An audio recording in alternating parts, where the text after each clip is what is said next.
Bonjour à toutes, bonjour à tous. Moi, je suis très heureux de vous retrouver. On essaye toujours de pitcher un thème de formation qui va réunir le plus grand nombre. Et je crois aujourd'hui, Marion, qu'on a touché dans le mille, parce que quand je vois la salle qui se remplit, on est à guichet fermé depuis un mois à peu près.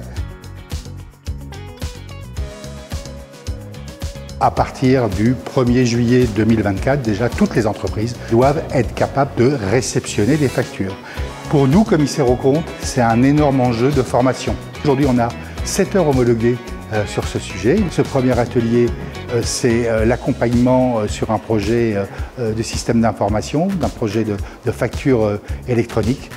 Après, deux process qui sont très importants pour les commissaires aux comptes, soit le process achat ou le chiffre d'affaires avec les ventes qui, bien évidemment, touchent aussi les stocks. Et puis, on va parler de sécurité informatique, de cybersécurité. Ça, c'est quelque chose qui est essentiel parce qu'avec la facture électronique, on touche tous les systèmes d'information.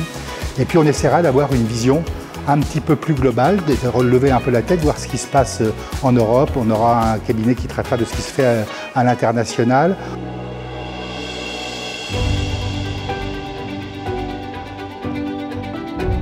Il y a comme un continuum en fait entre l'accélération numérique sur les métiers comptables notamment et de l'audit comptable et finalement l'intelligence artificielle, notamment sur des process d'automatisation, plus besoin demain de parcourir des bilans d'énormément de pages blanches.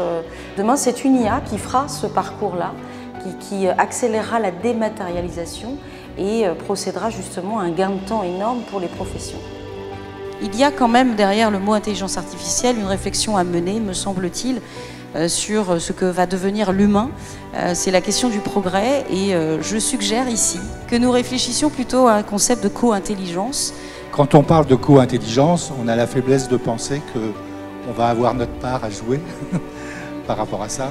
Et donc moi je suis bien évidemment résolument optimiste. La machine doit-elle remplacer l'homme? Évidemment que non. La machine doit plutôt nous aider dans nos enjeux, de progresser, de mieux vivre ensemble, d'être performants dans le bon sens du terme, en gardant évidemment une part d'humanité. Je pense qu'on est à peu près tous d'accord là-dessus, quels que soient nos avis.